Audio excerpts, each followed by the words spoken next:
খানা খাওয়ার সময় সালাম দেওয়া যাবে কিনা? ভাই, খানা খাওয়ার সময় সালাম দেওয়া যাবে কিনা? আমাদের দেশে অনেকে বলে খানা খাওয়া আর নামাজ পড়া সমান।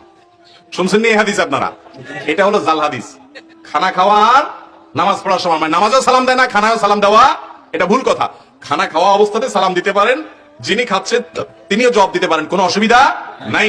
তবে লক্ষ্য রাখতে হবে যে যে ব্যক্তি মনে করেন কথার কথা বেচারা এখন লোকমা নিচ্ছে আর কি, তো একটু সবর করেন কয়েকটা সেকেন্ড, যে খায়া নে গিলা ফেলা এমন টাইমে সালাম দিলেন বেচারা মুখের ভিতরে খানা দিয়া, একটা বিব্রতকর পরিস্থিতি।